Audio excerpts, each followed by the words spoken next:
If you could know the total and absolute truth to one question, what would you ask? I like this because I think this is something we can do at every podcast. You know, What is the secret to happiness? Wow, that's actually such a good one. Wow. Dude, isn't that what we're all actually after at the end of the day? Another episode. Okay, guys. Yeah, another episode, dude. I'm gonna be honest. The last one that we filmed, I felt like was It was a good one. it was a golden episode. Damn, I'm so disappointed. It was a great episode. I can't even remember necessarily what we spoke about, but I know that it was good. We spoke about a lot of stuff. We spoke about training approaches, the stigma behind science-based, all that stuff. Yes, that was a great conversation. That was a random one after the bachelor party. Yeah. Just like we were just like, well, we're waiting for the ladies to finish up. Might as well just shoot a podcast, you know. But it's so weird how oftentimes the ones that are like spur of the moment tend to be the best because then your conversation just flows. Yeah, that's why we had Gert on. That was a good podcast. It was like two weeks ago. Yeah. And he was asking the whole time. He's like, "Oh, what questions are you going to ask? What do I need to prepare, etc., etc." And I was just said to him, "Bro, just you're speaking to your two best friends. Yeah, just be Big G. Just be who you are. Just be you. Let the conversation flow. I love Talk shit like we always do. Because he talks a lot of shit. Yeah. I'm kidding. I'm just joking. He knows that you're not, and he would also, I think self-admittedly say that he talks a lot of shit. He's funny though, so it's okay. Yeah, that was a cool one though, because I think it was obviously apart from Fats, he's kind of the first person that we've had on that's not, I don't know how to phrase this, because he's competed, but he doesn't have the intention to like do bodybuilding. It's like a bucket list thing for him. Yeah. And I don't know how you personally feel, and I think that a lot of people are probably gonna disagree with me. But sometimes I think there's more to be said for people like Gert and like Fats that are into fitness or bodybuilding or whatever you want to call it, not competitively. Yeah. Because I think it takes more or a completely different kind of discipline and focus to be executing like that all the time without I'm headed for this particular thing. I fully agree. I think it's like you just said, I think it's a different kind of discipline. You know, like you've got some freedom, but you're also hitting your macros, you're also training hard. But it's not like if you're a competitive bodybuilder, you're pushing for a pro card or you're pushing for a show. You know, you just have to lock in for 16 weeks or whatever the time is. Yeah. But with lifestyle clients, I have respect for lifestyle clients in a different way because they don't have a timeline unless they're prepping for like a photo shoot or whatever. Yeah. But to continuously wake up and execute and see the progress, I think that's what drives them the most, is the progress that they see. And then the confidence that they get, you know. Like, I've never been able to do that though. Same. I think I even mentioned it on the podcast with him. Is like the conditioning that he has attained previously, not even competing, has been impressive. Like I've never really been able to get to single digit body fat, or at least not lower single digit body fat without an impending competition. Yes. You always get to that point where you're like, what the fuck am I doing this for? Yeah. What am I actually doing this for? Exactly. I think it just, and the first quote that came to mind was that from Alex Hormozy. I know we like to reference him a lot. Was don't. I love Alex Hormozy. Yeah, let's just like. But I do have a question. Yeah. Is he a real human? I don't know. I just feel like it would have been such a great. Fats actually said this, so credit to you, my love. She was like, "Are Layla and Alex Hormozy real people?" Because it feels like they're so perfect in who they are and what they say and the whole narrative that they espouse, that it almost feels like they're like a corporate construct, like a clone or something. Not that. I mean, I would make an argument that I don't think that would even make a difference, because what they're saying is so powerful and so true and resonates so much and probably changes so many people's lives and helps so many people, that whether they were or they weren't. I don't think it really matters. But it just seems like, I don't know. It seems so surreal. I don't know. I think I get what you're saying. I think just the podcast that he did recently with Chris Williams, he spoke about the struggles he went through. Yeah. Like this year has been quite hard on him. I heard that. Yeah. And I think that's probably why it doesn't seem like they're real people, because we don't see that side of him or his wife. But just to go back to what he said about if you don't want to live the lifestyle, relinquish yourself from the desire. Yeah. So just off of lifestyle clients, like going through this and dieting and training hard and doing cardio for no real end goal in sight, but just to look better and feel better. I've got mad respect for people like that. I've got mad respect for people like that, but I almost don't understand the ones that take it. I have this client at the moment. His name's I don't know if I should mention his name. I don't think he would mind, but I don't know. Anyway, he's a lifestyle client, but he's achieved via a DEXA scan, so accuracy, dependent, but probably the most accurate measure you can get. I think he's achieved like 6.4, 6.5% body fat. Wow. And I actually said to him, because he was like, my original goal was to get to 5%. And I said to him in his check-in from last week, I was like, are you sure that you don't want to get on stage or like do a photo shoot or something? Yeah, just because what is going to take you?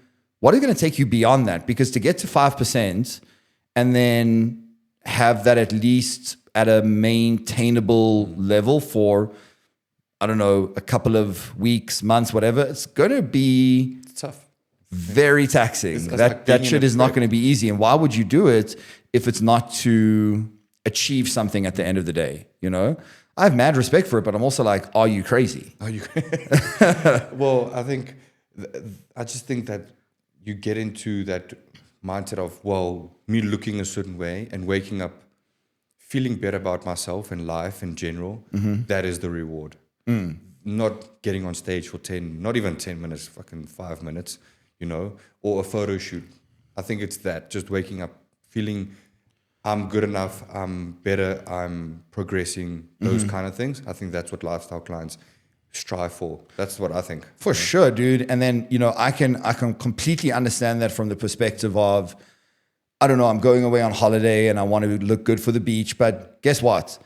9, 10, 11% body fat looks good. On a beach, yeah. 5% body fat, you're walking around like that, or like at a fucking, I think he did reference like maybe like a music festival or something like that. He's going to, you're walking around 5% body fat at a music festival. Yeah. That's like who the fuck is that guy? Yeah, you look like you're 3 weeks out from a show. Yes. You just want to come get out and get some Well, it looks extra like you cardio it looks like you just competed and then went to the music festival, Yeah. which we did do, by the way, when I competed. Which is what, you went. We didn't go to the festival. We went to Greenhouse. We went to Greenhouse. Yeah, but imagine winning a pro card. I didn't think you were going to go out, I'll be honest, because that whole prep, think about 3 weeks out, you were like a zombie. You were a zombie. And then 3 weeks out, brother. I'm just saying I think at 3 weeks out, I eventually stopped pretending like I wasn't a zombie. That is true. The will to pretend that I wasn't a zombie dissipated. Well, it was a fun night though, and you won your pro card. So it's a fucking great night. So it was a great night. That was a good day. I can't remember what DJs were playing. I don't think there was anyone that I knew or anything like that, but it was a fun night. No. If there was one DJ that you would want to come to South Africa, or no, well, let me ask you this. It's a very hard question. Give me 5 DJs. If they had to be on a lineup, who would you have? Yeah. Okay, so I would definitely choose John Summit because number one, his own tracks are amazing. Number two, he's very diverse in what he plays. And number three, he puts a lot of his live shows on YouTube or on streaming services, so you can listen to the whole show. And his live performances are also very good. James Hype, who I am going to see, but that's apart from the fact that I really like his shit. Technically, he's amazing. I agree. It almost feels like there needs to be a different word for what he is, than DJ. He's almost made like a DJ controller more like a musical instrument. Yes, I agree. Yeah, There's a that's lot way more to- artistry that's a there good way than to put it, just DJing. Not that DJing is It's a skill at this point easy, for or not that it's not an art. It's just what he does is different. It's different from just turning knobs. On a It's different controller. from just mixing tracks. Yes, yeah. You know, and I would love James Hype.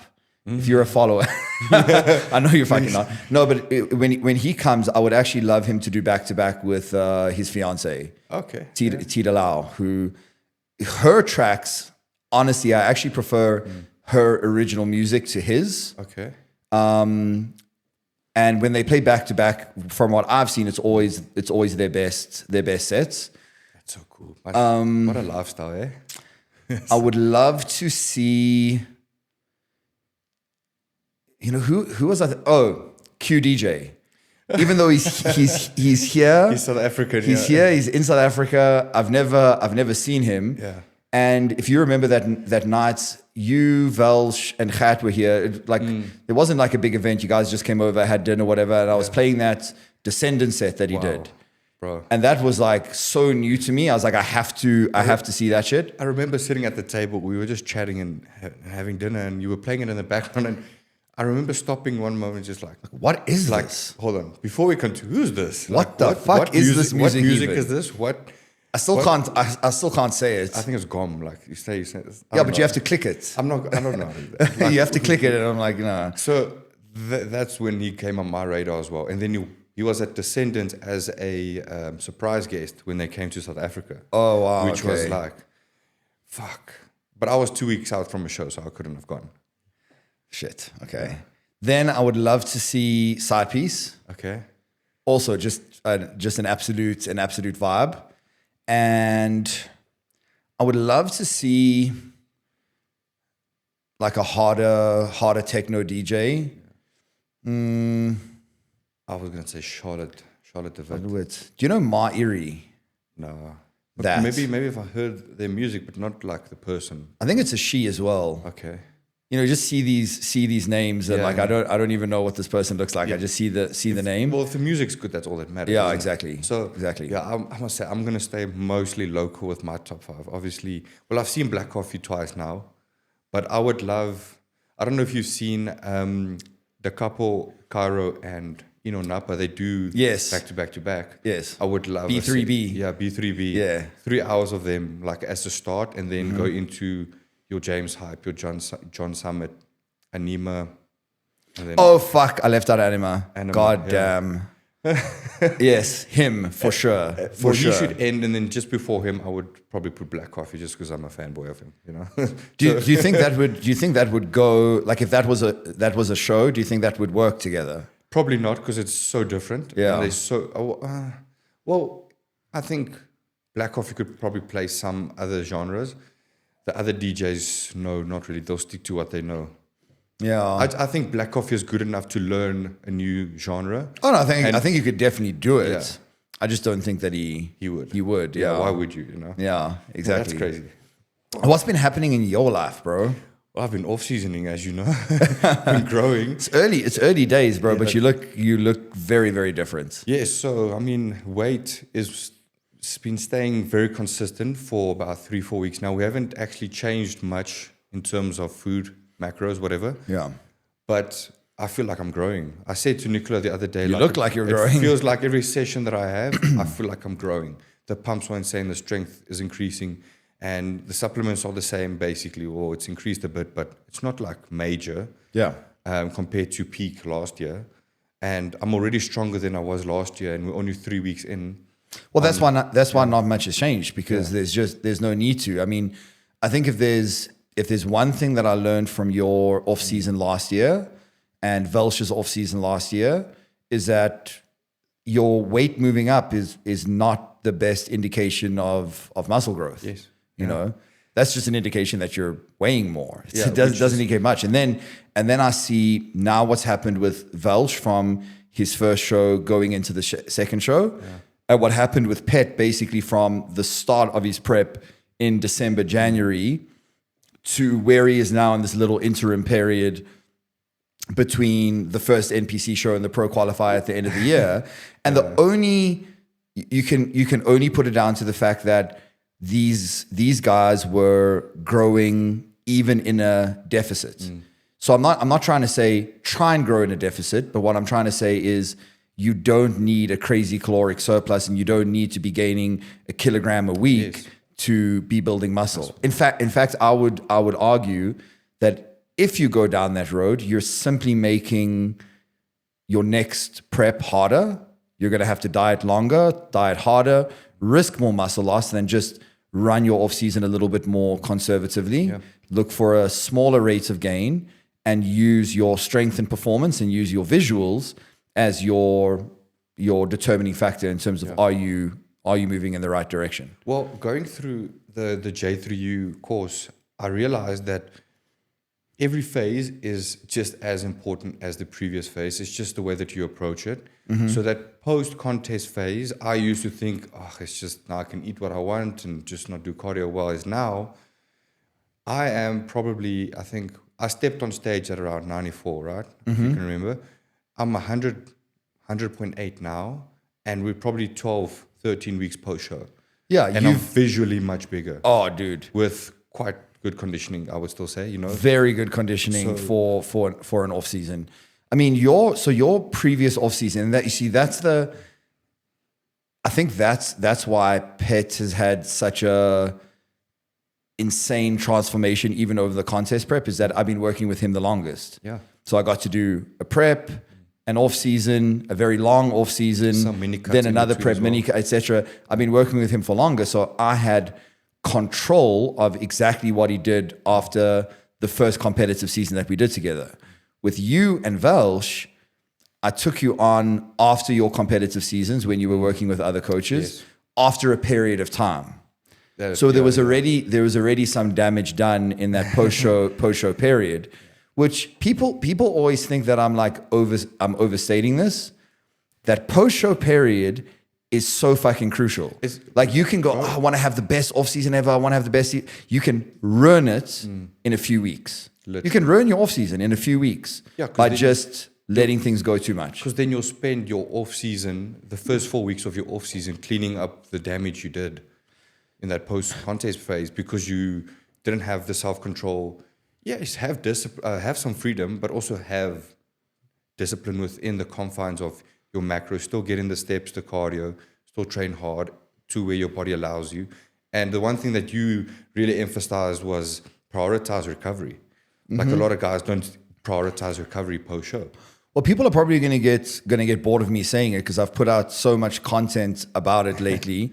But the idea of like structured flexibility, and I was speaking to Charisse about this on her check-in, because she has, and I think all high performers have this inclination of, even when I'm off my contest prep, I need to be on point and everything needs to be perfect. And then you're perfect 95% of the time. And then one day, because you've been perfect for so long over the entirety of your prep, and now you're trying to do it in your off season as well, one day you go over your calories by 2,000. And then the thing is, okay, well, it was only one day, but 2,000 calories over the course of one day equates to 300 calories every single day. And if you are already in a surplus, let's say you're already in a 200 calorie surplus, now you've made that a 500 per day calorie surplus because of what you did on one day. Yeah.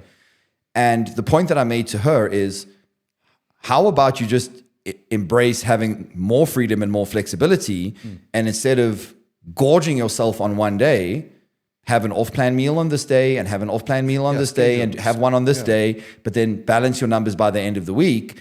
And it seemed, first of all, in a good way, it's going to seem like you are eating more off-plan, you have more freedom, you have more flexibility because you're doing it more frequently, but you're just doing it under control rather than binging on one day and then fucking up your entire week. Yeah, and then like you heavily overeat the one day and then the rest of the week you undereat. Like that's going to make some sort of a difference. Of course it's going to make a difference. Like, I mean, If you eat 5,000 calories on Monday and you eat 1,000 on the rest days, that's not healthy. Why not just spread it out throughout the whole week? It's also not going to help you to build muscle. Well, that's the because point. if you're eating 1,000 calories 6 days a week just so you can have one day to fucking binge, your training's going to be shit. Your recovery's going to be shit. Yeah. It's not sustainable. Hormones, I mean, as well. I did that. I was guilty of doing that. I was like, when I learned the premise behind like tracking macros and flexible dieting, I was like, I have this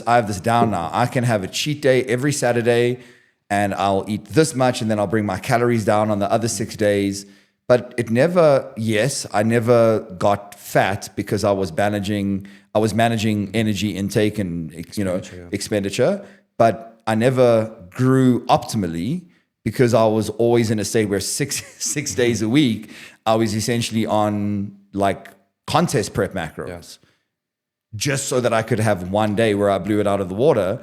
And then I realized, well, on this day, it seems so great initially, but then when you do it, you feel sluggish, you feel bloated, you feel crappy for the rest of the week. How about instead of eating fucking a pizza and ice cream and this and that and donuts and whatever, I just had a donut on Monday and then I could have half a pizza on Wednesday. And then Thursday night after dinner, I could have a little bit of ice cream. And then you're spreading it out through the week. You feel less deprived. Yeah, true. But you're also maintaining that more stable cadence of food intake and caloric intake so that you are driving training performance and you are driving recovery. And you don't have that like huge hit to your digestive system where you just feel trash for the next 5 days, and you feel okay on day 6, and then you just do it again on day 7. I think I'm not going to speak for other people that have done this or gone through this, but after my first 2 shows, and I binged eat for however long after the show, it didn't satisfy me to the level I thought it would, and I was just left with more stomach issues, GI issues, and like it was just not worth it at the end of the day. Now I follow my plan, and then on a Friday we'll make macro-friendly pizzas, and then on the Saturday we'll go out to a restaurant, but it's tracked, all these stuff. So now it's like, and you eat foods that you've kind of eaten throughout your whole prep, and slowly bring in new foods that that your body can adjust to with time. Not just bring in ice cream and donuts and stuff and expect nothing to be wrong with your GI. That's just like and I mean this is what then ruins people's off seasons. And then because I see it so often. It's like, oh Matt, just give me a little bit of flexibility after the show. I've been dieting for so long. Then they disappear for 3 weeks. They come back with my expectation of, okay, now we're reverse dieting. We're going to go into your building phase. Within 3 weeks, they want to be dieting again because they've gained so much body fat and water weight. It's like, I mean, it's I don't know, man. Why do you think, and I'm not even necessarily relating this to just bodybuilding, but why do you think that people tend to err on the side of always being extreme in one direction or another? It's so rare that you find people that find a middle ground. People tend to like extremes because I think people feel uncomfortable with uncertainty, or they feel uncomfortable with a gray area. Like even whether it's politics or ethics or whatever the case is, people don't like to hear, well, it's a little bit of this and it's a little bit of that. This side has a good point. This side has a good point. Maybe the truth lies somewhere in the middle. Maybe the truth is contextual, and this opinion is correct under these circumstances, and this opinion is correct under these circumstances. That is why I think like fad diets work so well, because people like to hear, I know what your problem is. I know exactly what you're doing wrong, and all you need to do is this one thing, and it's going to change. Cut out carbohydrates, cut out fat, fast for 18 hours a day. It's like this very simplistic, it's this thing. Yeah. When people start hearing, well, the nuance, it depends. When I hear it depends, I go, this is a smart person that knows there is no simple solution, and it's going to be... And there's no one size fits all kind of... Exactly. But people like extremes. Interesting. I think it's just a thing of you always want what you can't have. So if you are dieting in an extreme deficit, you want more food.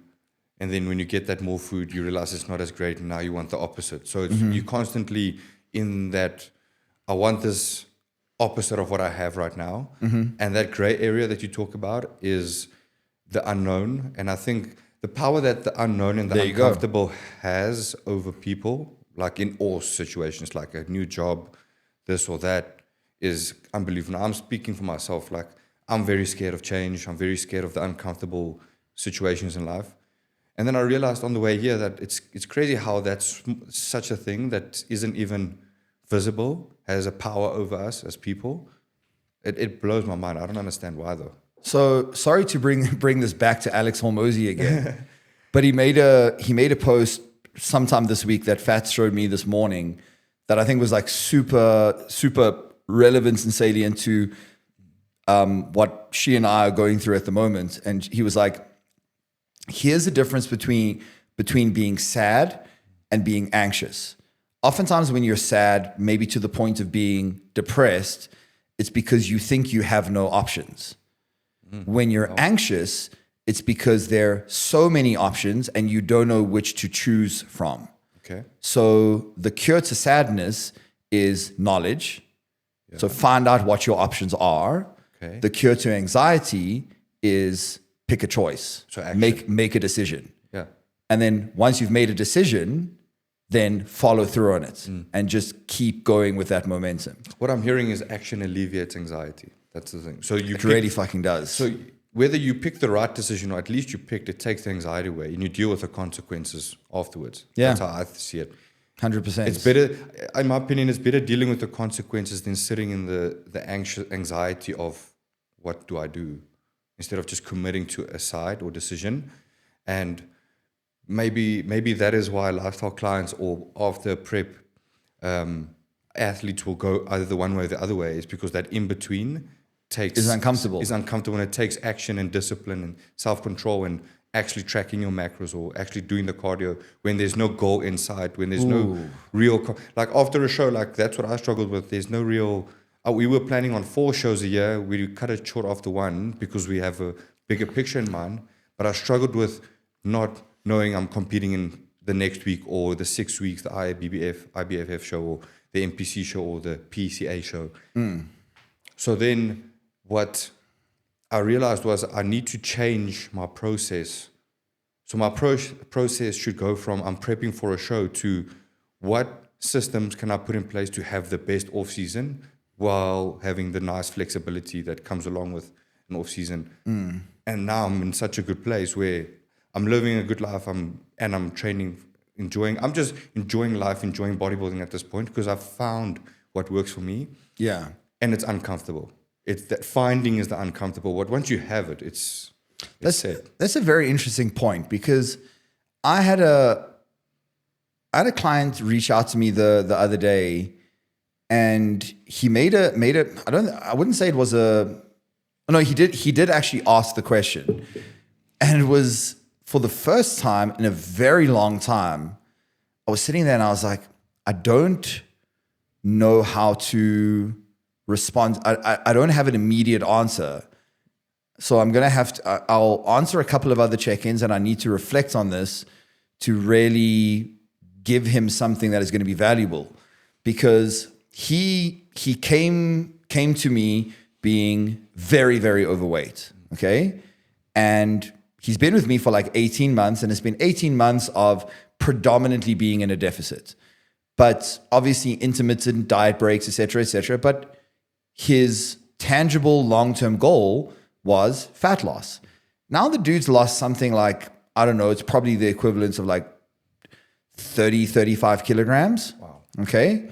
That's impressive. And I've been pushing him for a while to say, listen, I know that you still want to get a little bit leaner, but I don't think that you necessarily want to get a little bit leaner. I think you want to look a little bit leaner, which is also going to entail you spending some time building some muscle. And eventually he was like, yeah, you know what? I agree. I am like a little diet fatigued. And I think it would be I think it would be good to add some muscle. So you went from chasing a scale number to chasing a look at this point? Yeah, I mean that essentially was my narrative. But because this guy has essentially been in a deficit for a year and a half with only intermittent diet breaks, you can't just transition into a building phase. No. You have to go through that recovery phase, and you have to gauge, at the very least, can you get up to a estimated comfortable level of maintenance without just rebounding and gaining back a lot of fat. Yeah. And this guy is like meticulously disciplined, bro. Meticulously disciplined. But as soon as we entered that phase where it was like recovery phase, reverse diet, it all went very wobbly and completely out of the window. And his comments to me was something along the lines of, I can't be disciplined when I don't have a goal. What is the goal now? And I was like, so to add, I think I can maybe explain how that person felt, because I felt the same way. yeah, The way my psychologist explained it to me was the carpet was kind of ripped under me, because before this year, we knew we are going to have a season of shows, right? And we prepped, and we knew that the first show was a warm-up show, and the main show is the NPC show. And because, I suffer from success, the first show we nailed and kicked it out the park. And then after that, we made the decisions, which I'm so happy we did. I've said it. I couldn't be more confident in the decision. But then what kind of puts that carpet back in? And I think that's maybe what the client of yours feels like. It's like, okay, well now, yes, I understand why we're doing this, but it doesn't make it any easier to execute, because that process is now taken away that I've been doing for a year and a half. Yeah, well, I mean, absolutely, 100%.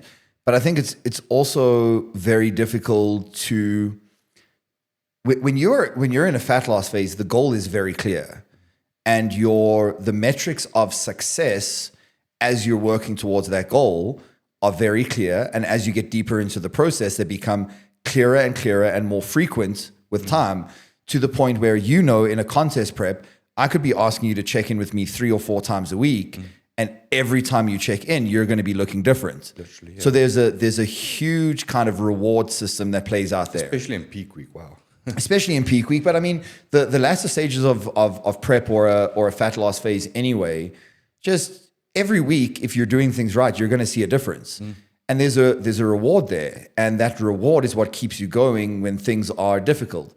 When you have cravings, when your hunger is high, when you're tired, you remember what it feels like to check in and see those pictures and go, oh my God, I can't believe I look like that. Now you're going through a phase where even at the best kind of end result is moving into your building phase, where, especially for like a natural lifestyle client, they may not see the benefits of what they're doing until the next time they're lean again. Yeah, I mean, look at the pictures I showed you, and that's 1 week difference today, right? Yeah. The advice that I would give from my side, and this is just me going off of my knowledge and my experience, is I lean heavily into my training. Yeah. Like crazy. Like, okay, if I'm not chasing a look, I'm chasing an execution and progression on movements, whether that be compound movements or whatever. Obviously, I'm not going to like track a tricep, push down, whatever.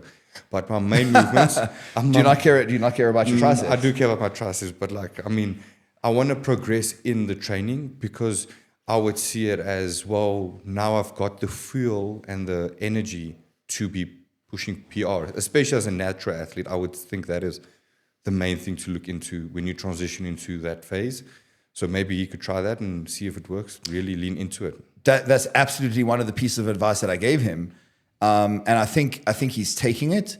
But at the core, I think there's an element of almost having to shift your self-identity, because you need to realize that you're speaking through the lens of being a bodybuilder.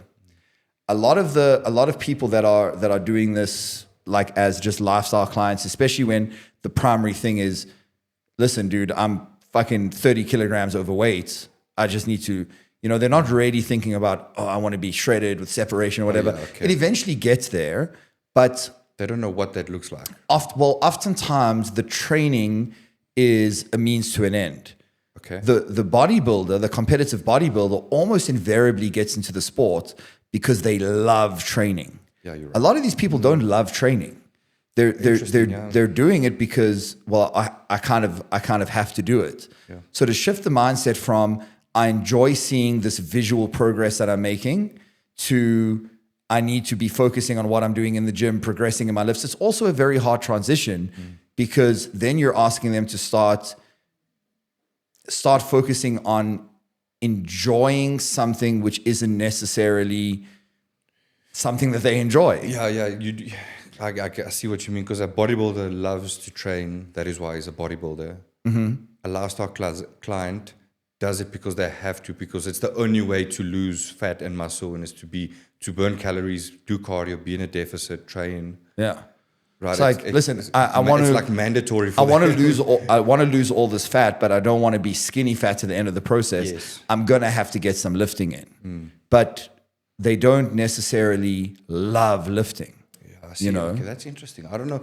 It's hard because, like you said, I'm seeing it through the lens of a bodybuilder, but I'm realizing that transitioning into my own coaching now, you and Fats have multiple times now communicated to me that I need to start seeing it through the lens of a client. Yeah. And that's what I'm trying to do now. And I, to be honest, I don't have an answer on that. I'll just be like, well, be a bodybuilder then. You want to show? Yeah, no, listen, dude, it is very difficult because and I'm just using him as an example, but his entire experience of this process has only been fat loss. Yeah, that's all he knows about the fitness process. So now you're asking him to continue with the process, but operate in this gray area where the goal is intangible. It's not something that you can see on the scale per se. It's not something that you're going to be able to see in his pictures. It's not something that you're going to be able to see in measurements, especially in that intermediary ground between fat loss and muscle growth. Yes. Yeah. The goals are intangible. They're internal. It's metabolic. It's hormonal. It's, decreasing hunger signals, decreasing cravings, improving training performance, improving sleep quality, recovery, etc. These are intangible things that you can't see. You can only feel. Well, maybe. And it's like, now I have to do all these things that I was doing before, where I would see my progress each and every week. And now it's like, I'm just writing these numbers down on a spreadsheet, like, oh yeah, okay, my hunger is down, whatever. Well, it's difficult. It is difficult. One thing, I don't know, I had this idea now as you were talking, and maybe... Fendi, do not bark. No. Fendi has joined us today for her first podcast, and some irritating small dogs are yapping outside, and she looks on the border of about breaking out and... Yeah, shame. Destroying our flow. With her cute jersey on, like it's so intimidating. I think for lifestyle clients, maybe the trick is, I'm just like thinking out loud here. Maybe it is, well, you're transitioning into this phase that's different to you. Maybe get an external goal, like I'm going to start doing a sport, right? So you get a sport for that person to do that complements the phase that they're in. Because a bodybuilder can't do any sport, right? You can, but it's not advised. It's not going to be optimal. It's not going to be optimal because running around at 120 kilograms with a rugby ball, if that's not your passion and you actually want to be a pro bodybuilder, injury is bound to happen. But if you're a lifestyle client, finding that enjoyment and complementing the phase that you're in with some external activity, maybe that is something that can be, that's a good way to do it, maybe. So now that, I mean, let's shift it more onto you. So now that one of the cool things, but also one of the very difficult things about moving from prep into your off season is that you have a lot more time. You're not doing as much cardio. maybe you don't have to meal prep as much. You have a little bit more freedom to go out and eat, or, you know, order in from a restaurant or whatever the case is. I remember various preps where I would be either, oh my God, I can't believe I have so much time on my hands. It allows me to do this and it allows me to do that. Or preps where I'd be like, oh my God, I can't believe I have so much time on my hands. What the fuck am I going to do with myself? And it was made me very anxiety driven. So for you, what are you filling the gaps with, so to speak? Wow. Well, coaching. I'm really pushing the coaching and the content because that's where the passion is. But I must say, it's doing the small, mundane mindfulness stuff, if that's correct. Listening to my audiobooks, listening to podcasts. I love in mixing podcasts like enjoyment and then educational and then more mental. Yeah. But I think every person is different. I might be a bit crazy because what I'm doing is I'm looking at my stage pictures and I'm looking at my peak week pictures every single day. And I'm like, I want to beat that guy. So it kind of, that period where I'm not doing much, I don't think about cheating on my diet or going overboard, or it's just the period for me to be calm and with myself, if that makes sense. It's very strange. I'm in a very mature place in the moment, I feel. So I don't know how to put it into words. That's the only word I No, I mean, I completely understand. I mean, that's a good thing. It sounds like I asked the question and you haven't even necessarily considered that. Like you just, you have things that you're engaged in and that fill your time anyway. Well, actually, no, what I have it. It's a thing of when I was in prep, I had all these ideas of things that I wanted to do when I'm out of prep.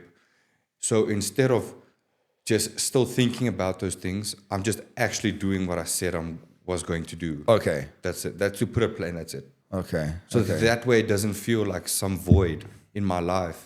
That's a good way to put it, because that's how I felt.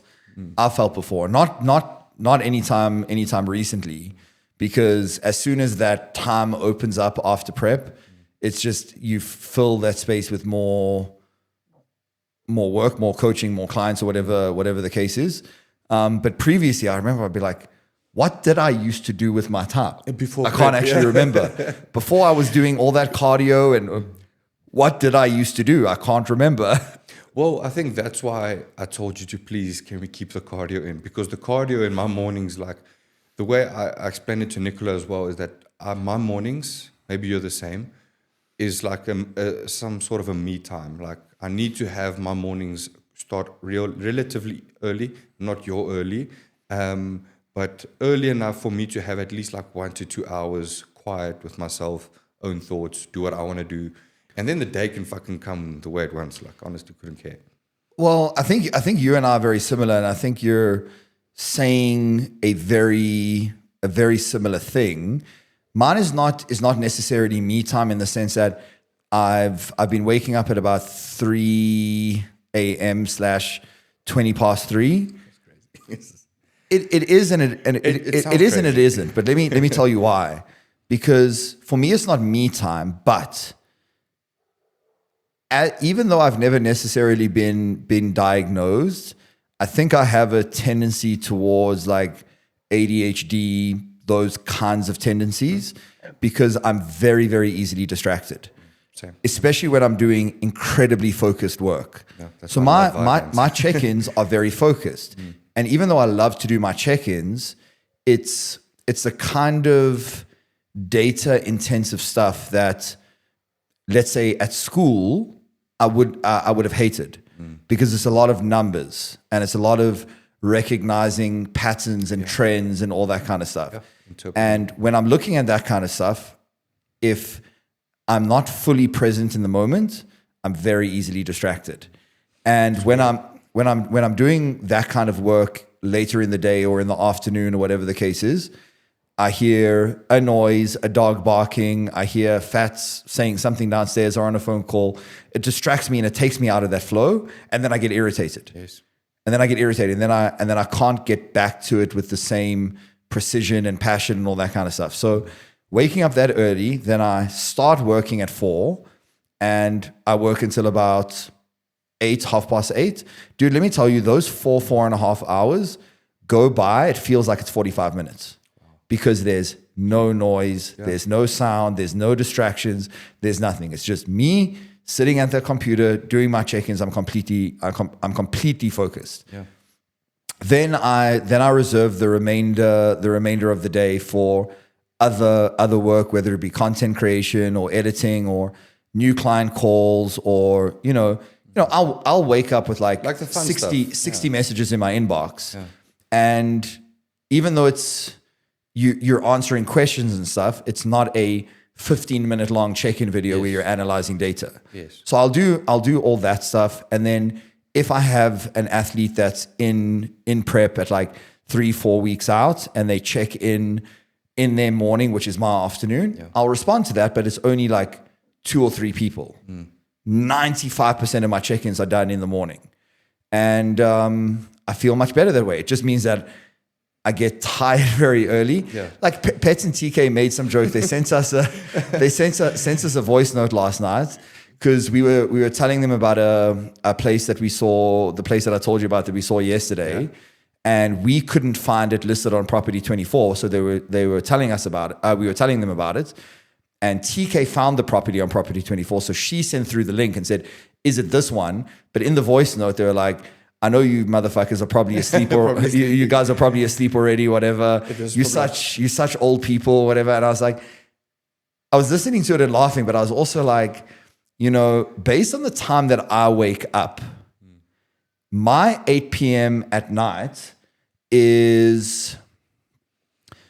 So, I mean, what time does the average person wake up? 7 a.m.? Yeah, let's call it 6, 7. Let's say 7. Okay, so let's say 7. That would be the equivalent of me staying up. If waking up at 7 would be the equivalent of how, if you wake up at 7, how you feel at midnight would be how I feel at 8 p.m. Okay, no, because I wake up at 3, so 8 p.m. is 17 hours later. Okay. That's a long day. So if you wake up at 7 a.m., 17 hours later is midnight. Yeah. So it's a long day. It's a long day. It's so just a different day. Essentially, I'm staying up to midnight. If you think about it like that. Yeah, no, that's true.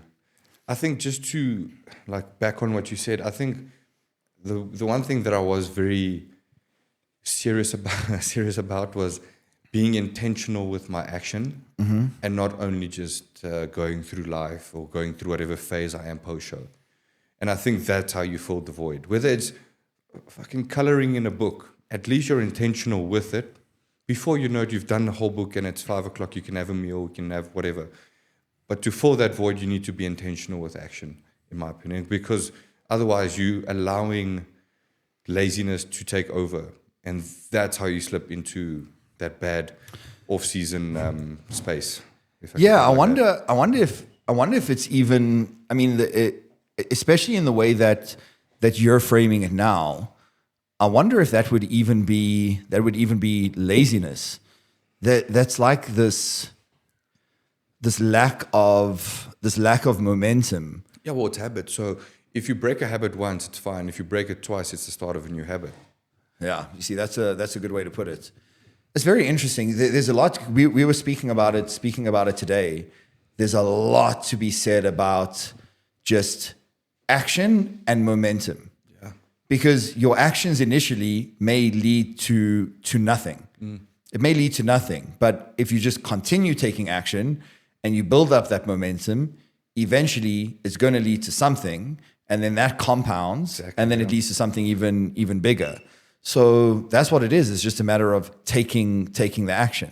I must say, for me, and I said this to Nicola, when we came back from Cape Town and her parents early January, and that week we started with official prep, I said to her, I feel scared. I feel scared about this prep because for a whole year, I've had certain habits in place, certain mindsets about how to approach training, how to approach dieting, and I was on a plan, but obviously trying new things, and I said to her, I'm scared. I don't know. I can't remember what it feels like to prep. That's weird to say. Because before then, I've only done 2 preps, and I took a whole year off before my third one. So it's not something that I can just recall. Oh, I know how that feels. I know certain periods of it. I'm not sure if you can ever recall it fully. They say that I'm gonna butcher this, but I think you'll get the point. There's something about like the female psychology where or it might be even just human psychology, but women will forget how uncomfortable and terrible pregnancy is and how painful labor and childbirth is almost immediately after it's happened. Wow. It like the experience of pain and uncomfort, like they remember it, but they don't remember the severity of it, which is what leads them to having more children. Okay. And I sometimes think, isn't prep very much the same? Because I'll hit certain points in prep where I'm like, yes, I remember that it was awful, but I cannot remember it being this bad. Well, this is bad. Let's talk about our good friend Theuns then, because it's exactly where he's at now, isn't it? Yeah. In his case, I don't think it's that he doesn't remember. I said to you earlier, Welsh, and this could either come across as like a blessing or a curse. Welsh can get very lean very easily. Like I remember doing I think the only mini cut that I did with him in his off season, and like after 6 or 7 weeks, yeah, his was he was like he looked like he was like 6 or 7 weeks out, with no cardio, no fatigue, nothing. I remember, and I remember saying to him like your prep's probably going to be pretty easy. But I was telling you a story earlier about how when we first started working together, he made a passing comment about, oh, I've gotten as lean as I can potentially get, and really it's about just putting on more size in the right places. And I said to him, well, absolutely true. It's definitely about that. But I said, you've also not gotten as lean as you can. Like, I've looked at your stage shots and you look great, but you have those landmark areas. Yeah. Everyone has those areas where it's like, that's the last place to lean down. And that last place to lean down is where you have to work the fucking hardest to get it dialed in. And for him, as actually with you, it's kind of like love handles, lower back, glutes, hamstrings. And Welsh was in top condition for that IBFF show, but he wasn't in pro quality condition. Yeah, of course. Not it was a warm up show, but not international pro quality condition, because that was a warm up show. But he should have taken. And let's not go in there. Fuck. I'm not going to be discussing that. Anyway, swiftly moving on. Well, I'm not going to discuss it because I feel like there were two people that could have potentially won it, and both of them were my clients. So it's going to come across. Okay, if you don't mind me sidetracking here for a minute. Here's my general position, and I'm not specifically talking about that show or that federation. What I'm talking about is I am entirely comfortable, which a lot of people aren't, but I'm entirely comfortable with understanding that despite all the objective criteria that these federations write down on paper and blah, blah, blah, objective criteria are going to be open to subjective interpretation, because you're dealing with human judges that are going to interpret those criteria differently and give preference to different things, right? So what I always look at with judging is not, are you fucking sticking to the criteria that's on the paper? I'm like, are you consistent in the decisions that you're making? Yeah, right? Across the board. So if I go to a show where there's a classic physique division, okay, she's cute, eh? She's dreaming. Yeah, sorry. She's still enough of a baby where sometimes when she's in a deep sleep, she suckles. Yeah, so that's what she's doing. Yeah, it's very, very cute. Anyway, so if I go to a show where there's a classic physique division and I see, for example, a guy that maybe doesn't have the classic flow and proportions win his class, okay? And then they move on to the next class and they also choose a guy that maybe has more mass but doesn't have the classic flow.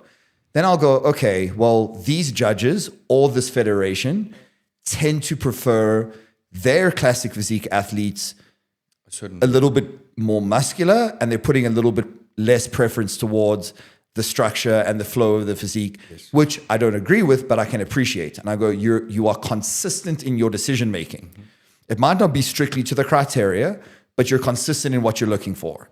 And that there's absolutely nothing wrong with that. Yeah. Nothing wrong with that. But if I see the more muscular guy winning it in class A, and then in class B, there's a more muscular guy, but there's a guy with better flow, shape, and conditioning, and they give it to that guy, and then they go up against each other in the finals, how are you then making that decision? Because class to class, you're choosing based on different criteria. Yeah. Even if it is subjectively interpreted versus criteria that's written down on paper, it at least needs to be consistent in its application. Mm-hmm. So I have no issues with that. Like you might, I mean, they've even spoken about this very openly. If you look at NPC or IFBB Pro League in the US versus Europe, you tend to see a lot more muscular bikini girls winning. Mm-hmm. Then they might go to the Olympia or go to a pro show in the US and they get told you have too much muscle. Okay, and it's frustrating, but you know what you need to do because the judging is consistent. And it's communicated, what's the word? It's communicated openly. Yeah, reasonably so. I mean, it's not like they won't say, it's not like it's written down or anything, but the general consensus is like in Europe, the bikini girls that do well tend to be a little bit more muscular. In the US, the bikini girls that do well tend to be a little bit have better shape, flow, structure, etc. Yeah. What I mean is the feedback is clear from the judges. Yes. Both in Europe and US. Yes. That's what I mean, yeah. What I don't like is that within the same show, you have this guy winning this and this guy winning that. And it's like you're mixing signals here. Mm. For this division, you're either choosing somebody that has this quality or somebody that has this quality, not somebody that has none of those qualities. Yeah. Do you understand what I'm saying? I know what you mean. Yeah. And people can take that to mean that I'm dissing that athlete, but I'm actually not. In fact, and I said this openly on the night. I said that guy was insane. He was insane, bro. The guy was shredded to the absolute bone. His condition was off the charts, but his structure wasn't classic. And his level of muscularity wasn't bodybuilding-esque. Yeah. Yeah. So what was the decision made on? Because classic isn't defined by in every single class, conditioning is important, 100%. It's almost like kind of the baseline feature. But when there are multiple people on stage that all have very good conditioning, and he might have 2% more, but he lacks the structure, he lacks the muscularity, he lacks the flow, then what are you making the decision on? You're ignoring 3 or 4 other criteria just for condition, especially in a class like classic, which is defined by the flow, shape, proportions, and symmetry of the physique. Yeah. So if that dude had to be standing on stage as a, let's just say a men's physique athlete, or other classes that they have within the federation, like men's fitness or whatever the case is, he deserves to be a pro. Yeah. He didn't deserve to win his pro card in classic. In that specific division, yeah. I have a huge amount of respect for that guy as an athlete. I was like, holy shit. I have very rarely seen a guy on stage in real life with that level of conditioning.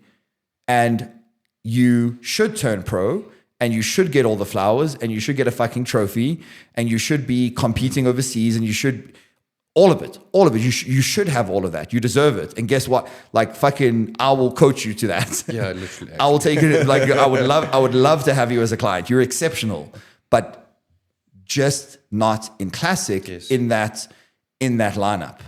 Because I'm like, if you're going for more muscularity and a more fuller, rounder, bubbly look, there was a guy that beat him on that.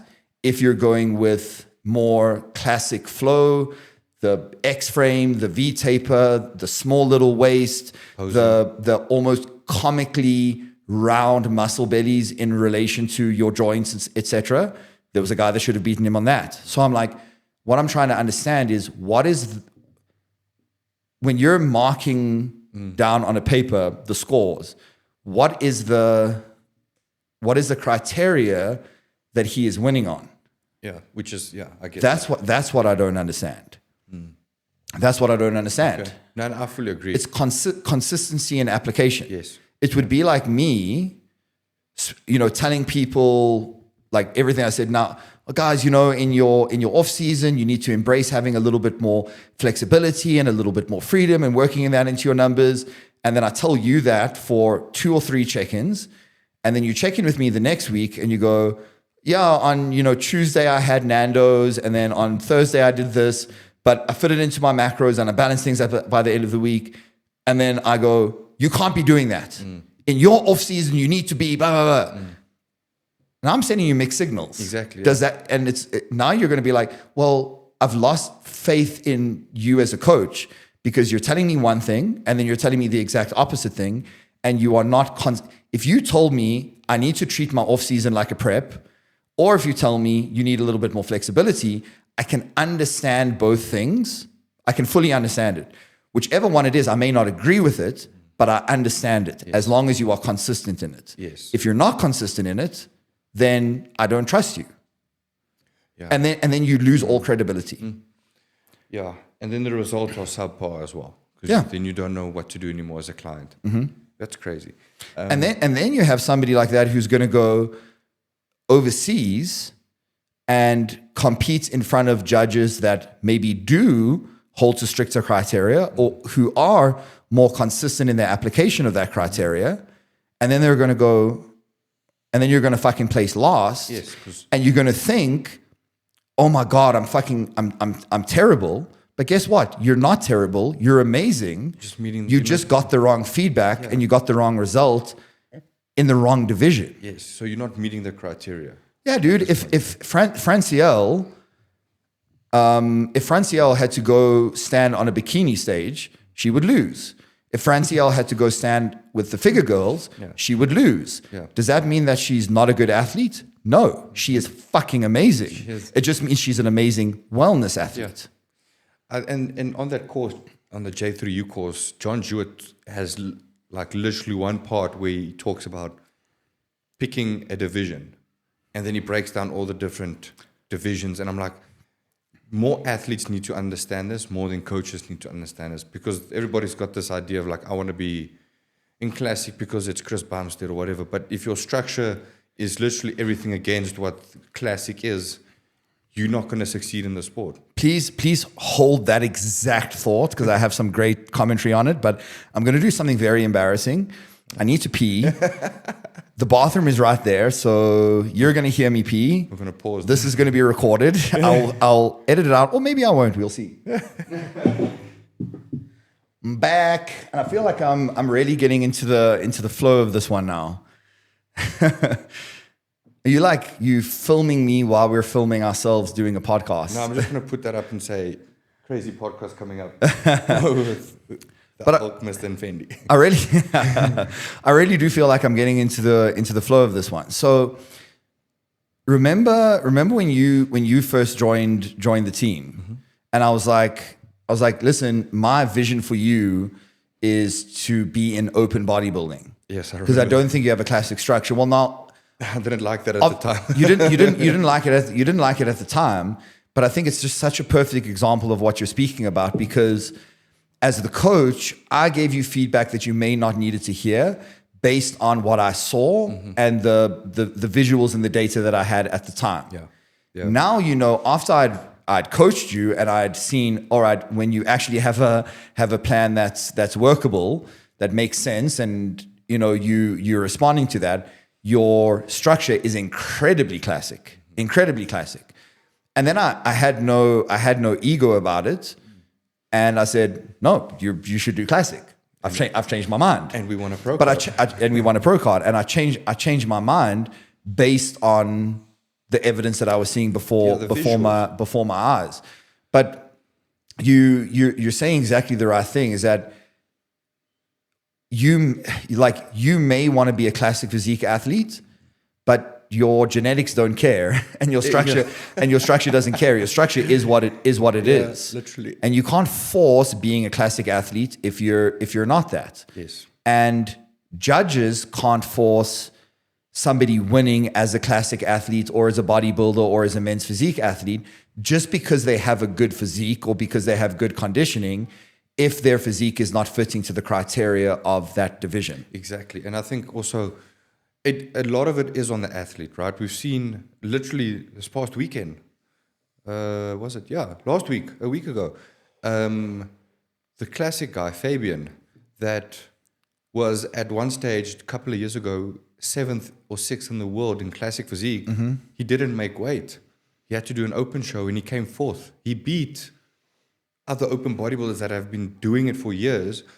So I also have I have an issue with that. Me too. It's like, why is classic physique there when you can just push a guy into open? Yeah, right? I agree with that. Well, I think we're saying the same thing, but coming at it from a different level. Yeah. You've heard me say this before. I don't know how classic physique is defined by a weight cap. It is nothing. It is fucking nothing to do with your weight. It has everything to do with your shape and structure. Yeah. So if somebody is fucking 5 pounds over the imaginary weight cap that these people impose upon you, who gives a shit if they look classic? You know, Pet won his pro card as an open bodybuilder. He would have never made his weight cap. Or he could have, and we would have absolutely had to fucking run him into the ground and deplete him to make it. Which is what's going to happen later. It's very, very, well, that weight cap is higher. That's fine. That weight cap is higher. But it's very, very clear that Pet is a classic athlete because he's got the structure. Right. So why are you imposing a weight cap on these athletes? Like, you have to make this weight in order to be classic. All you're doing is making them go down the road of, you're actually making them come in less than what they could be. Because they're depleting themselves. They're not coming in 100% full just to make a weight cap. You're diminishing what they can do. Whereas the feedback should just be, listen, man, you don't have the X frame.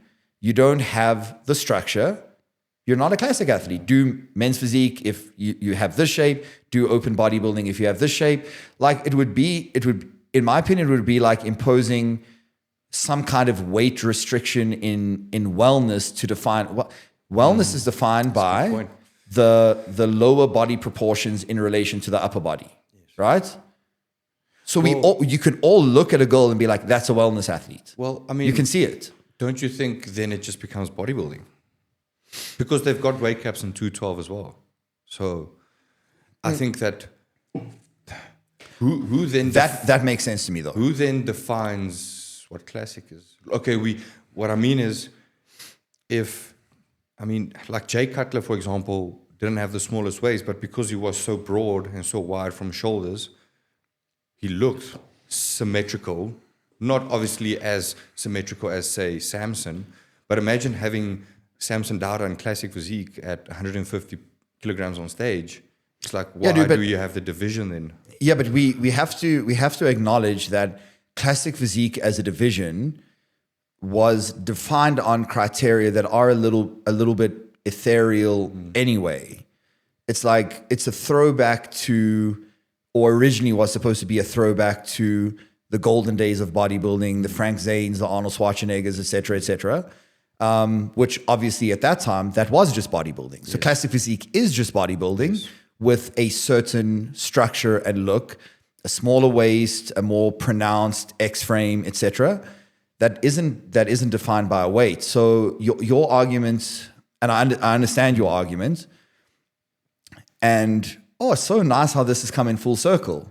It's exactly what I was talking about earlier. We as humans are pushed towards extremes and feel very uncomfortable operating in a space that is gray and isn't clearly defined. So what we've done is we've said this division is for this look, but a look is subjective. Yes. Like I could think one guy looks classic and you could think that he doesn't. So what we've done is we've imposed a random weight cap on it to try and define a look by a number. I've got a great example on this. Tell me. Literally last weekend. The guy that won, Horse MD, dropped 30 kilograms from being an open bodybuilder, dropped 30 kilograms, made weight, and won the show. But by no stretch of the imagination was he the most classic guy on stage. Obviously, I'm probably going to sound biased, but Dill Dawson was by far the most classic person on that stage. If you look at what they want. Dylan is the epitome of classic. That is what irritates me, is how can this guy with such a big waist that just pulls a vacuum, that has to stand side on, the moment he releases his vacuum and stands straight on, he looks like a toilet, right? So, I mean, that's kind of where I get frustrated, is why do they allow stuff like that to happen? Well, I don't know, but I mean, at the end of the day, that is also the beauty in bodybuilding, right? I mean, we all go into it knowing that there's no definitive answer. Yeah. And I mean, to a certain extent, barring like absolutely atrocious decisions, which at the pro level, in my opinion, happen very, very rarely. We enjoy it because it's nice to have that debate. When Samson beat Derek, people were getting so fucking angry about it, and I loved it because it makes it exciting. But what nobody wants to acknowledge is that either of them could have won. Literally. Either of them could have won. Then it was reversed a few months later. You're making a good point. You're making a good point. Yeah. Like the winner is not set in stone. You could have a completely different panel of judges, and Derek would have won in that Olympia. Yeah. You could have had a completely different set of judges, and Samson would have won that Arnold.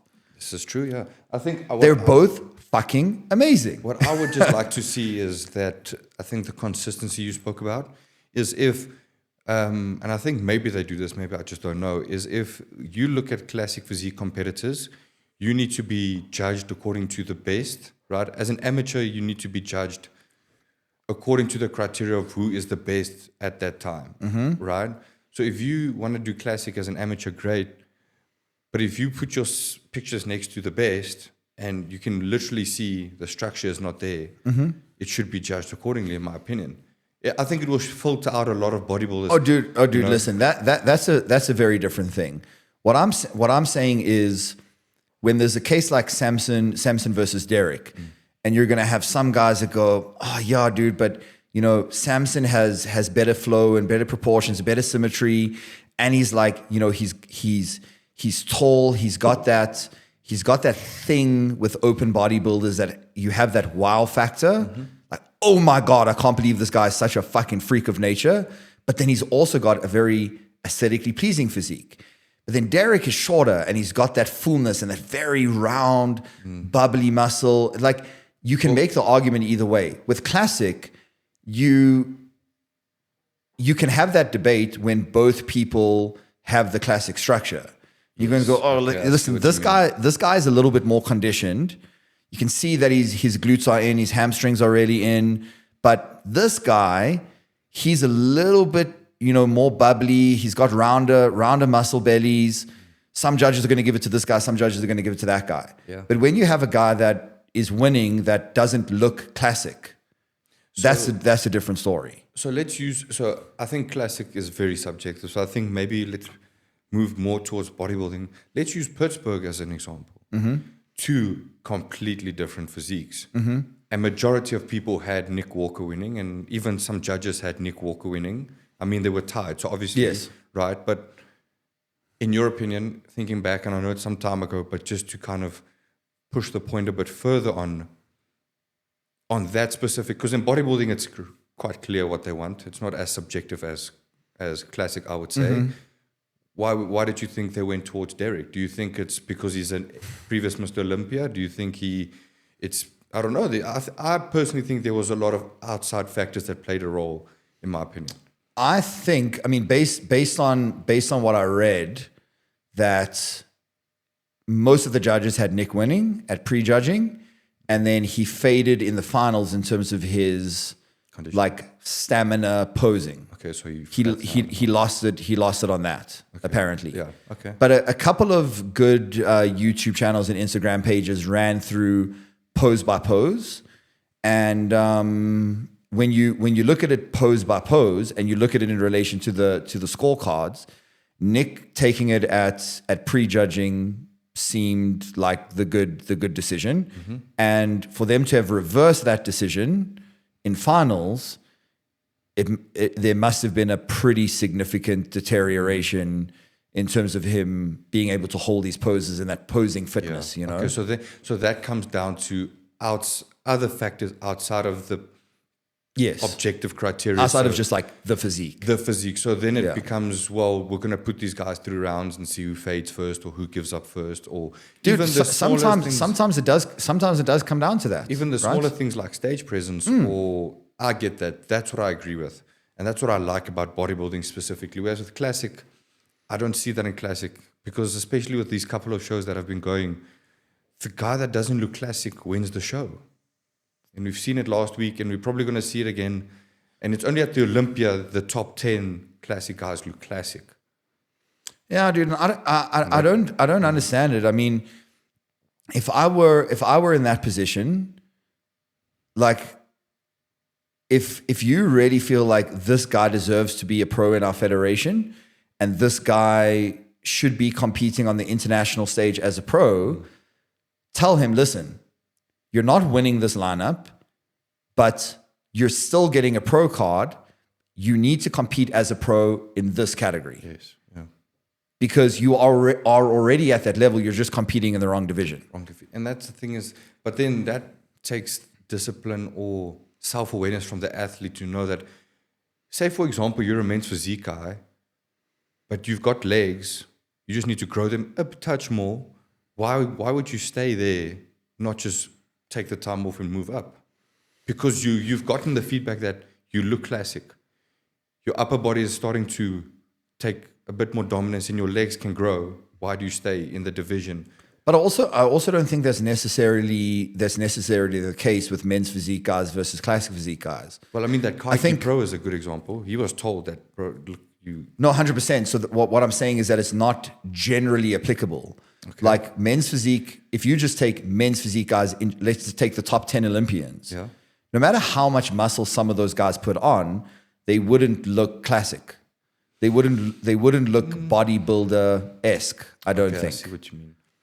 There's a very... It's hard because we don't see them in those poses, I can't necessarily define what it is. But even with the amount of muscle that some of those guys carry, some of them probably would struggle to make the classic physique weight cap. There is something about them where, in my opinion, the guys that should do the best and oftentimes do, there's this more still athletic look to them. Yeah, like a model-ish look, just a very buff model. Not even model. It's like I can't necessarily imagine. Like I feel like watching C-Bum play basketball would be comical. Oh, he did. So I feel comical. yeah. But I feel like watching Aaron Banks play basketball. It just looks more natural. He feels like he could just be, even though he's fucking massive. I feel like that guy could play basketball. I feel like he could play football. I feel like he could play soccer. He wouldn't look out of place doing a sport. I see what you mean. Okay. Do you know what I mean? That makes a lot more sense, yeah. Yeah. Okay. There's something that's a little bit more athletic about the physique. Like it just looks more natural to be sustainable as a lifestyle and not just as a physique competitor. Yeah, I mean, I think men's physique was always intended to be like, this is a sporty, athletic look. And I think the at least my favorite men's physique athletes are the guys that still do look athletic and sporty. Yeah. Yes. Even though they might be a lot bigger. I mean, you've seen these guys in person. I haven't. So because I've heard it a lot of times, like if you had to see, the amount of times I've heard from you as well is that if you had to see these bikini competitors overseas, you would think they're figure competitors. So how would you compare? Well, I wouldn't say you would think they're figure competitors. But they're much more. They're just a lot more muscular, yeah. Dude. I mean, even look at somebody like Bianca. Like she's a bikini competitor. She has a fuck ton of muscle. So how she would is you very compare- muscular.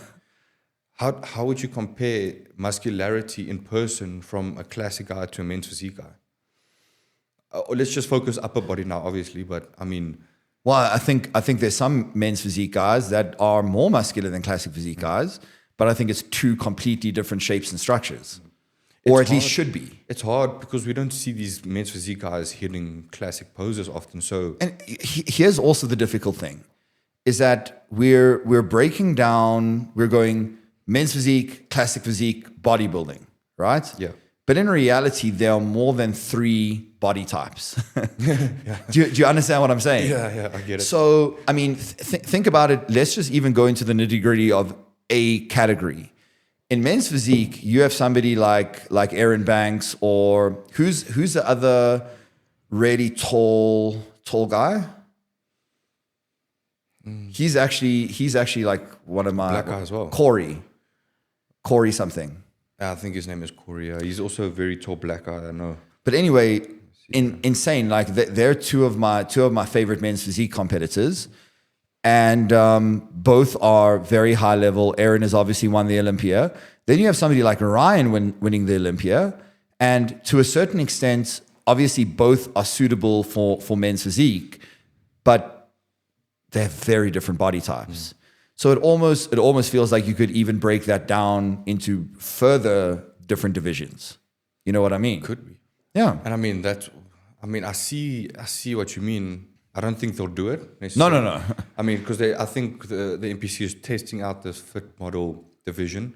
Who knows? Maybe if this is a success, maybe then they'll branch out another kind of men's division somehow. Oh, I can guarantee you that they will. I just don't know what. I personally, I can guarantee you that they will. Mark my words that they will, because Do you know what I think the solution will be? Sorry, just to go back to classic and even 212, is just increase the weight cap slightly, so that they've got more room to come in fuller and bigger.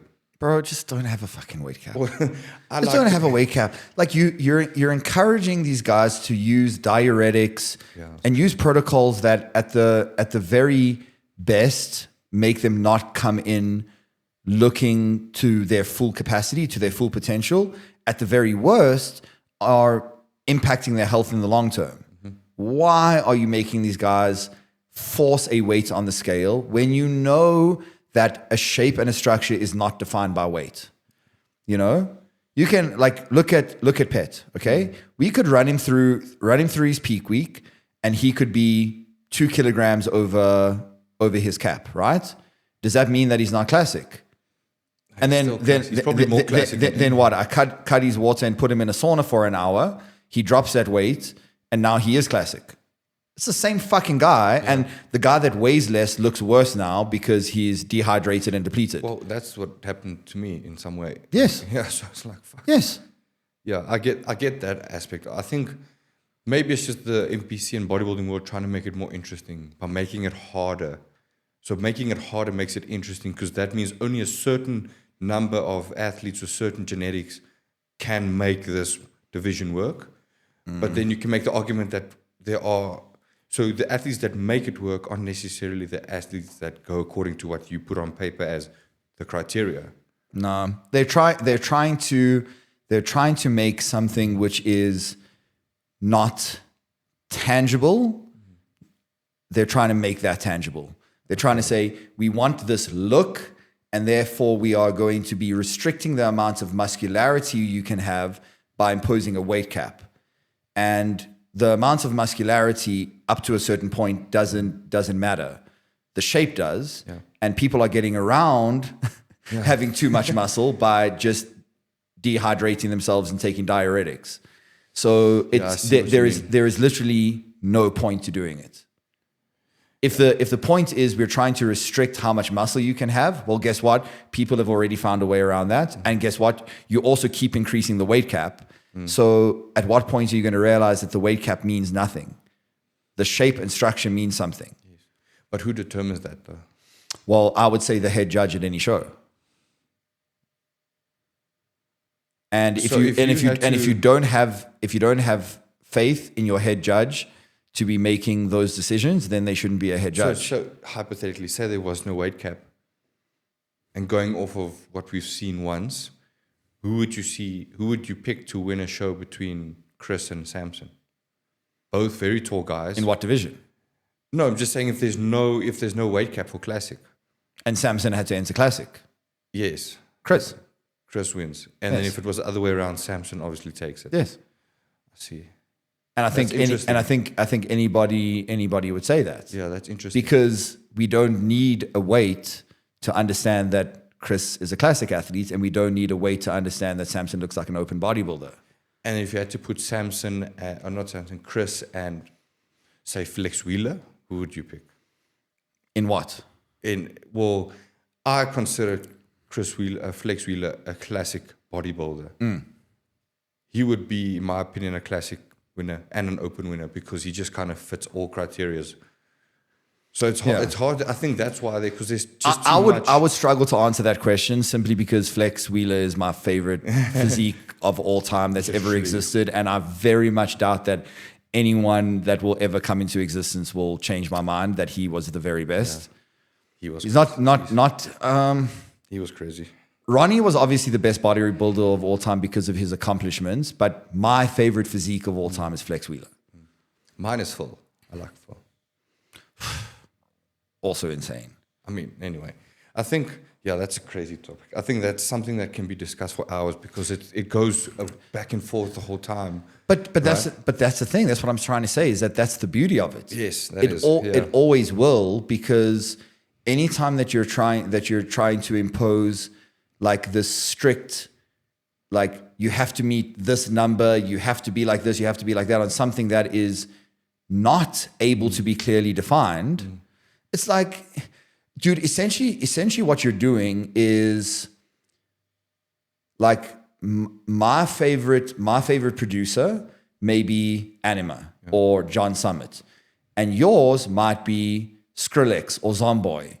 And that is only because you prefer dubstep and I prefer melodic techno, okay? And now we're trying to have an argument about who's better, but we're not actually arguing about who's better. You just prefer that, and I just prefer this. It's as simple as that. It's the same as bodybuilding. Imagine trying to impose these stringent criteria on music. It's not going to work. It's stupid, right? Have all these DJs and producers or bands or whatever the case is on stage, and then the end result of the festival is that judges decide who is the best. Best performance, yeah. Now that wouldn't work. Not necessarily the best performance. I think you could probably do that, but the best music. It's like music is subjective. Physiques are subjective. Well, I think maybe that's why they put in the weight cap and stuff, is because not everybody wants to see a bodybuilder big like Samson. Not everybody wants to see, a Nick Walker, but they want a Chris Bumstead. I wouldn't say that's why they put in the weight cap, though. I think that's why they created the division. Yeah, to hinder that freaky look, to stop people. So it's like, if you don't want to do that, you've got this. My issue just comes in with the judging of, but that guy looks like an open bodybuilder. Why is he winning shows? Just because he made weight. But then you're saying the exact same thing that I am. I'm saying a problem with the weight. Why are you trying to impose an objective standard on something that is defined by subjective criteria? So what I'm saying is, I don't have a problem with the weight cap. I have a problem with athletes squeezing into the weight cap when they shouldn't be, and then winning a show above somebody else more classic. But wouldn't it make it easier to then not have the weight cap, and then they wouldn't be able to just sneak into it? You would have an official at the show saying, you're not classic physique. You're a bodybuilder. And you can't just sneak into it because you make the weight. Yeah, that's different. Yeah. I didn't think of it. Maybe it's not like I've given this a tremendous amount of deep thought, because it's not like I have the power to control what the fucking pro league or any federation does. But maybe there's something along the lines of a shoulder to waist ratio that needs to be met, or something like that, rather than just a weight cap. Yeah. Well, yeah, I agree to that. Did you want to go through some of those questions that I mentioned? Fuck yes, I do. How long have we been going for? An hour and a half. An hour and a half. What's the time? it's 5:15. 3:15. Sorry. Do you remember when I need to At 4. leave at 4? So we have 45 minutes. I could probably go for another 10 to 15 minutes. Cool. Let's just do one question. So Okay, so just give them some background on this. Yeah, so give me some background on this. essentially, I'm not sure if a lot of people know this, but Matt actually, you've got a degree in psychology and philosophy. And lately I've been very much into philosophy I don't know, I just love philosophy, specifically the Stoics and all that. Came across this TikTok page that has questions, thought-provoking questions for like intelligent thinkers, deep thinkers, all these kind of things. So I just think it's going to be... Can I just say something as an aside before we get into this? This is revealing my age, but I don't understand TikTok, bro. I can't crack that shit. I don't understand what they're looking for. I don't understand what people respond to on there, and I also don't understand like Instagram. I can scroll through and I'm like, oh, this is interesting, that's interesting. TikTok, I'm like, none of the content on here appeals to me, but I understand that it is an important platform. So if there's anybody out there that does understand how TikTok works or what it's for or how I can use it for my business and my endeavor, give me a shout. Okay, I think the best one here, I'm not going to go through the whole page. Is it music playing from your phone? Yeah, sorry. Okay. Right, I think this one's the best.